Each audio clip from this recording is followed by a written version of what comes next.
Bem, pessoal, fazendo a continuação aqui, né, do vídeo, falando um pouco da nossa história e da nossa vinda aqui para Uberlândia, saindo lá da cidade do Paulista, Pernambuco. A cidade do Paulista fica localizada a 27 quilômetros do centro do Recife, tá? Como eu tinha falado, meu mundo era totalmente adverso ao que eu vivo hoje. Fazendo mais alguns agradecimentos ao José Márcio, né, Zé Márcio, Bujica, né?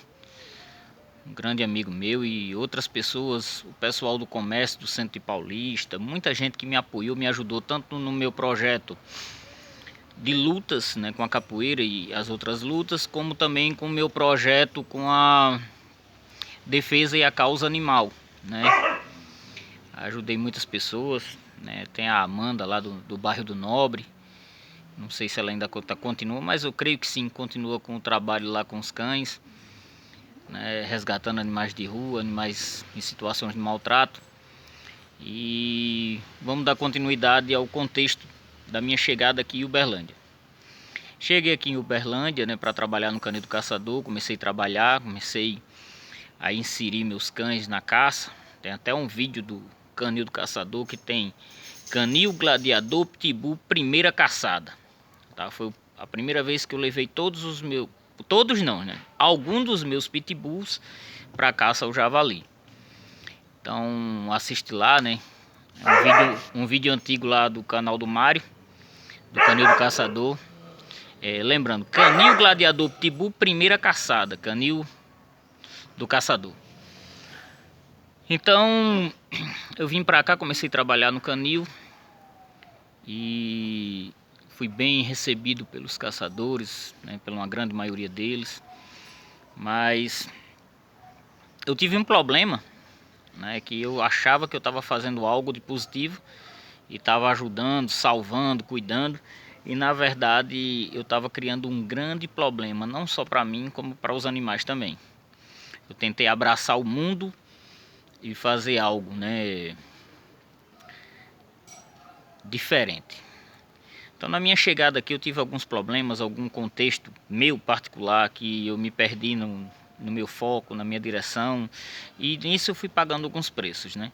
Como eu tinha falado no outro vídeo, minha esposa veio para cá grávida, tá? E chegando aqui, desculpa gente, é porque falta até palavras, né? Vamos lá. Eu saí do propósito, da razão que Deus tinha colocado no meu coração e do propósito, da razão que eu tinha colocado para fazer ao chegar aqui em Uberlândia.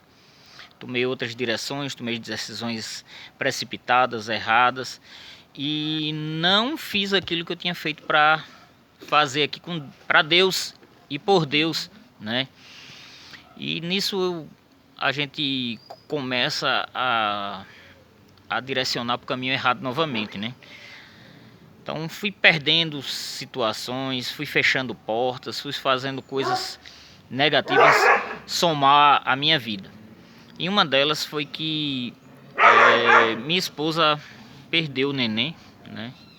O nosso filho, que o nome dele era João Gabriel.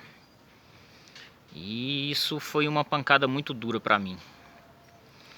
Mas cabeça dura e querendo tomar decisões, eu consigo, e esqueci de Deus, que eu achava que eu conseguia com a força do meu braço. Eu faço, eu consigo, cuidado com isso, viu, pessoal? A arrogância, a prepotência e o eu falando mais alto, a gente, de vez de construir, destrói, tá? É Deus em primeiro lugar, humildade acima de tudo, e passo a passo, com razão, coerência e muita conversa. Eu falo sempre, Deus colocou uma bênção maravilhosa na minha vida, uma joia rara, uma mulher extraordinária, que é a Flávia, né, minha esposa. Vocês ainda vão conhecer ela. E vamos lá, né? Minha esposa perdeu o neném, eu ia sofrendo um acidente com a caminhonete, uma carreta ia passar por cima de nós. Deus deu o livramento. Nesse meio termo, o inesperado aconteceu. A minha esposa abortou entrou em aborto, né, sangrando e tal, e a gente foi ao médico. Chegando ao médico, foi constatado que realmente minha esposa estava grávida e teve um aborto, mas cadê a criança? Minha esposa não colocou a criança para fora em casa, não colocou a criança para fora no trajeto de chegar até o hospital, nem tampouco no hospital. A médica questionou achando que minha esposa tinha jogado fora a criança, ou tinha ocultado, ou alguma coisa desse tipo. Mas a gente foi acompanhado por várias pessoas até o hospital. Em casa, quando eu cheguei com ela passando mal, algumas pessoas foram lá para casa, né? Tem testemunha, tem tudo. E ao levar para o hospital, se encontramos com mais outro tanto de pessoa lá no hospital que estava ajudando nós. Entre elas, a dona Edinamar, a mãe do Mário, né, que conseguiu encaixar minha esposa logo de emergência e tal. A Edinamar, a dona Edinamar, a mãe do Mário, perdão, mãe do Mário, tá? Esposa do seu Marão. E a médica questionou. Aí minha esposa simplesmente disse: do jeito que Deus colocou aqui dentro, Deus levou. Então ela caiu em si e viu que algo sobrenatural tinha acontecido naquela situação.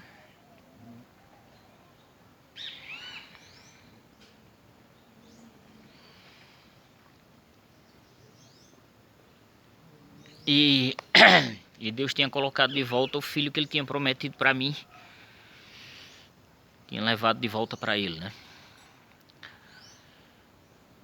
E outros contextos que aconteceram na nossa vida. E eu entrei nessa ideia de resgatar cães, de ajudar cães, transformar cães adotados da rua em situação de verdadeiro abandono e tal, em cães caçadores. E eu fui fazendo uma bola de neve, entrando dentro dessa bola de neve, pegando cachorro, e pegando cachorro, e pegando cachorro. O Mário fez até um vídeo também, a adoção de cães, Canil do Caçador. Dá uma assistida lá que você vai entender mais ou menos o contexto que eu estava vivendo. Nessa época que foi feito, eu estava com em torno de 50 a 60 cães. Saí do Mário, né, porque assim, como eu disse, eu tomando decisões precipitadas e achando que eu estava acima de tudo e acima da minha ideia e meu sonho e tal. Eu saí do Canil do Caçador, fui trabalhar de vigilante numa fazenda. E nessa fazenda foi cedido um galpão para eu criar meus cães. E eu fui pegando cachorro, pegando cachorro, pegando cachorro, pegando cachorro. Cheguei a ter 80, gente, 80 cães. E desses 80 cães, graças a Deus, consegui doar.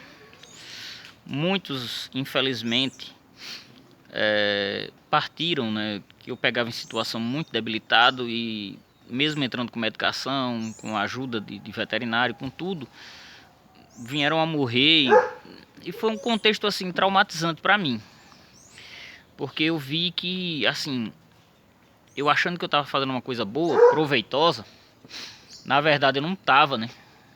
Na verdade eu estava prejudicando tanto os animais como a mim mesmo. Então fui doando cachorro, doando. Graças a Deus eu fiquei só limitado com alguns meus, né?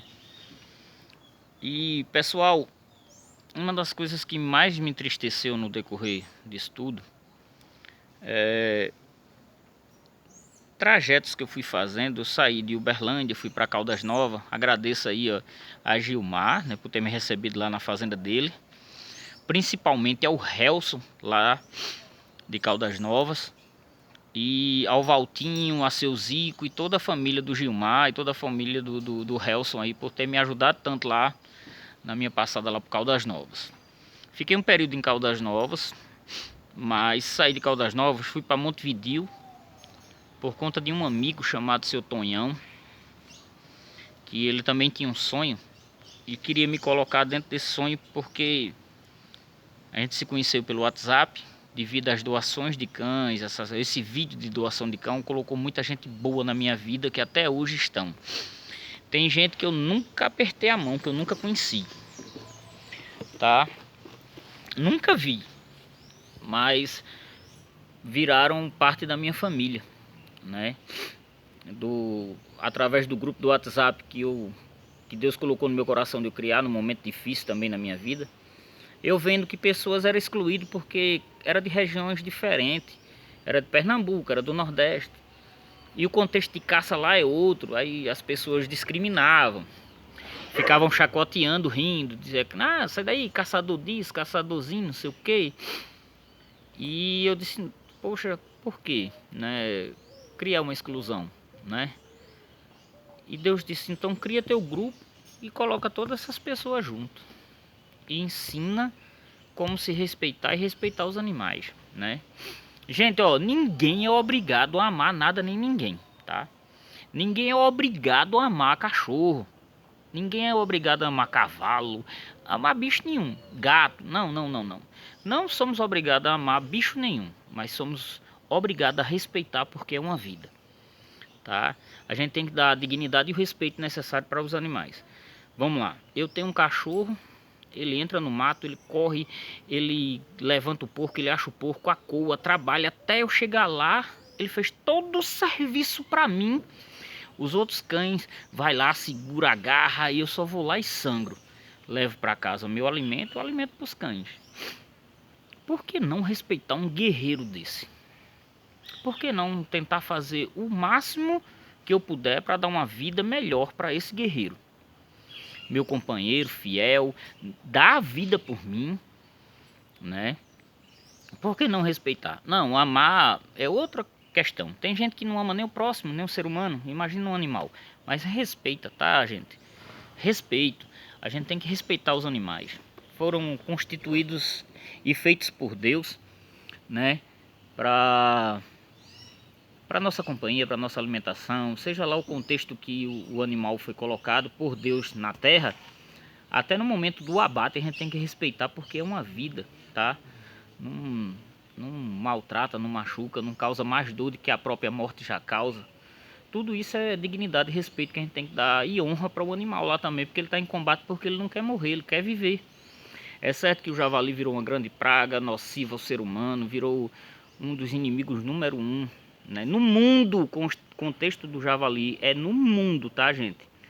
Em países bem desenvolvidos, onde tem apoio do governo, apoio dos proprietários, né, dos fazendeiros, apoio da população, apoio político, apoio de todas as formas, o javali virou uma praga que não tem controle, uma praga descontrolada. Tentam fazer o controle para que não propague mais ainda. Tem países que todo o território já foi tomado, né? A Argentina, por exemplo, é nosso vizinho. O javali começou a entrar aqui dentro do Brasil através das fronteiras com a Argentina, com o Uruguai, com o Paraguai, com esses países nossos vizinhos aí, tá? Então é um contexto muito complicado. Aí tem muita gente que não entende e acha que o javali é um coitadinho. Não é não, tá, gente? Então a gente tem que colocar os pingos nos i. Aí vamos lá. Tive quase 80 cães e saí, fui lá para Caldas Novas. De Caldas Novas cheguei em Montevidéu por conta de seu Tonhão, que queria fundar a Associação dos Caçadores de Montevidéu, Goiás. E queria me colocar como presidente para eu controlar e ajudar e levar conhecimento e uma estrutura maior e melhor para os caçadores. Mas, gente, deixa eu falar algo que aconteceu, né? E mais uma coisa que eu falo, Deus tem uns propósitos que muitas das vezes a gente não consegue compreender nem entender no momento, tá, pessoal?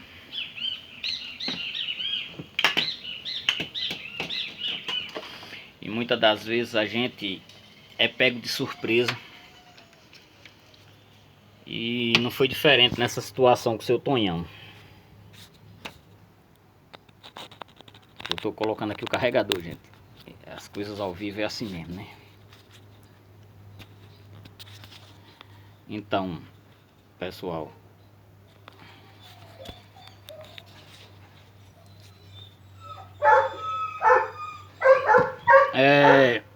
seu Tonhão foi um grande amigo meu. Eu conheci ele através do WhatsApp, né?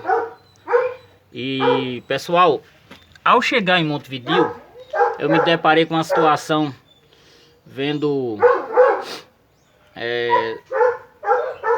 vendo o seu Tonhão meio adoentado e foi para o hospital, né?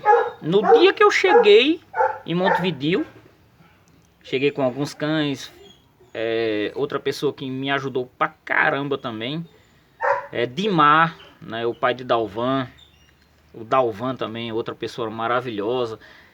O pessoal lá de Montevidéu, o Maranhão, né? Sempre me levava pra caçar. Maranhão, grato pro resto da minha vida. Dimar também, Dalvan, sou muito grato a todos vocês, tá? Vocês são pessoas que eu posso passar a vida inteira e não esqueço. Luiz, lá de Montevidéu, entre outros lá de Montevidéu. Aí cheguei lá, seu Tonhão deu entrada no hospital, mas como tava a gente lá, ele voltou, me deixou em casa, que ele tinha me levado para uma reunião com o atual vereador lá de Montevidéu, né, que é o Ceará, né, o vereador Ceará lá de Montevidéu. E eu voltei para casa e eu fiquei sabendo que seu Tonhão deu entrada no hospital e ficou internado. Gente, eu só vi seu Tonhão mais uma vez, que Deus permitiu que ele tivesse uma altazinha de um dia.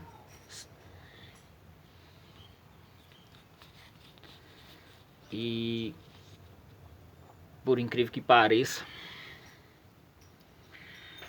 depois desse dia que eu vi seu Tonhão, não vi mais, só vi ele no caixão. Meu amigão faleceu, né? Veio a morrer. Então a gente ficou assim, atordoado. Passei uma temporada numa fazenda próxima a Montevidéu, voltei para o centro de Montevidéu, saí de novo para outra fazenda, não deu certo, voltei para Montevidéu. Trabalhamos no clube de futebol, a minha esposa era cozinheira, né? E eu tomava conta do alojamento, dava palestras motivacionais para os atletas. Eu agradeço demais a todos que nos receberam lá, né? O professor Wellington, que é o presidente do clube lá, o diretor do clube, né? E agradeço demais. Essa foi um grande ensinamento tanto para mim como para a Flávia, esse momento que vivemos lá no Montevidéu, nesse clube de futebol. Gente, a gente passou necessidade, passamos privação de muita coisa, tá? Teve uma época que até se alimentamos de mochiba, gente. Mochiba aqui é resto de carne, resto de comida, de resto da carne, né? Aquelas sobras da carne que vai tirando para deixar a carne mais limpa, né? Vai tirando a gordura e sempre vai saindo uns pedacinhos a mais de carne. E eu e minha esposa, a gente se alimentava daquilo lá. Porque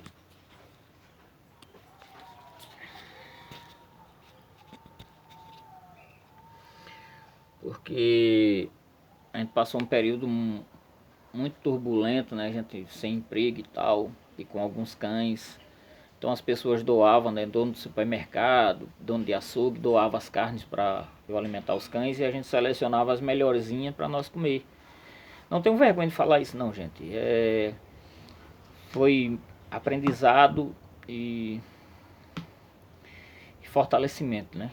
Para a gente continuar caminhando e acreditando em Deus e acreditando que Deus é maior. Muitas pessoas nos ajudaram. A pastora Rosa lá de Montevidéu, o pastor Claito, todos lá da igreja, né?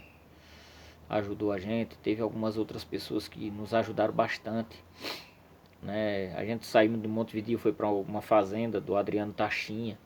De lá a gente já foi para outra fazenda do seu André Ribeiro, que é a fazenda Bela Vista do Caiapó, onde eu trabalhei os últimos momentos lá no Goiás. E nesse período sempre Deus levantava algumas pessoas para chegar e levar alimento, nos suprir, sem a gente pedir nada para ninguém, sem a gente falar que a gente tava precisando, tá, pessoal? Que era oração mesmo, a gente orando a Deus e pedindo o socorro de Deus.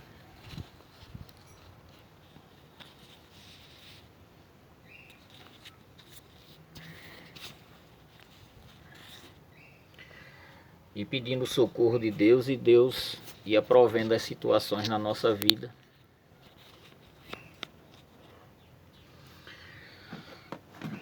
E a gente foi vencendo, batalhando e conseguimos o emprego lá na Fazenda Bela Vista do Caiapó, do seu André Ribeiro, onde conhecemos o seu João, né? Conhecemos o Paulistinha, né? O Paulista, que foi umas pessoas maravilhosas na nossa vida, o irmão Renato, a irmã Tatiana, que nos deu uma força muito grande também, lá no Goiás. Não posso esquecer das pessoas que nos ajudaram, né? Gente, é como eu disse, minha cabeça não dá para eu lembrar de todo mundo. Então, mais uma vez, as pessoas em Montevidéu, Caldas Novas, o Planalto e nas fazendas onde eu passei, que verdadeiramente nos deu as mãos e nos ajudou, Deus multiplique bênção na vida de vocês, tá, gente? Então, pessoal, eu enfrentei uma grande dificuldade, que eu tô com um problema muito sério no joelho, muito sério mesmo. Tem que agendar cirurgia, um monte de coisa. E eu convivo com a dor todos os dias. Então, muitas das vezes eu pegava serviço pesado, ia fazer serviço, não dava conta de fazer de acordo com a exigência do patrão. E algumas vezes, minha esposa, como eu disse, é uma guerreira, uma batalhadora. Ela sempre ia me ajudar, e tinha algumas vezes que meu joelho inchava e doía pra caramba.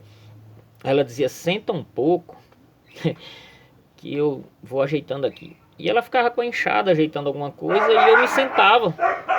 Mas parecia que era uma coisa, gente.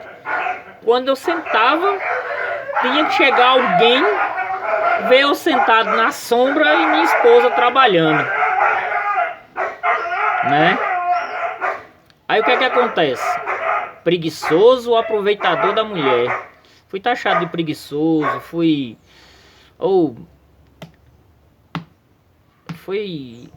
momentos muito tristes na minha vida, porque muitas pessoas acreditavam nos boatos e me chamavam de preguiçoso, e dizia que eu era aproveitador, que eu vivia nas costas da minha mulher.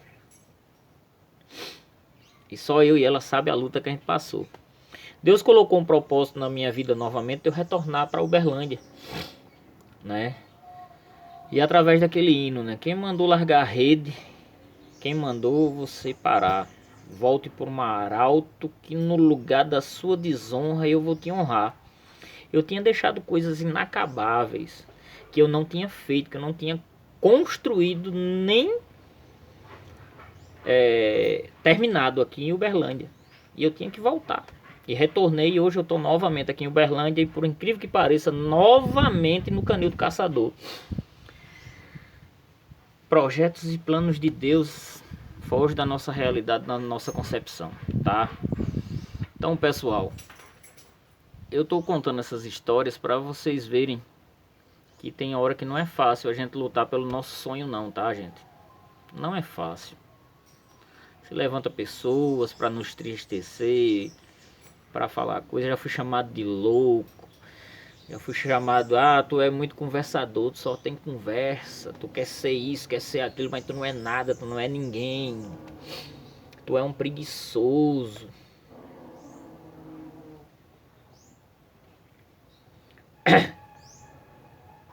Isso dói, machuca, entristece, né? Mas Deus chega do outro lado, na nossa frente, e mostra a realidade de todos aqueles que seguiram verdadeiramente a Deus, né? A gente morreu na espada, morreu crucificado, morreu de cabeça para baixo, foi tacado no óleo quente, apedrejado. E quem sou eu para não passar por nenhuma perseguição, né? Então, um cara disse que para mim que eu nunca ia conseguir fazer meu canal no YouTube e nunca ia montar meu canil, que eu ia morar no meio da rua e ia pedir esmola.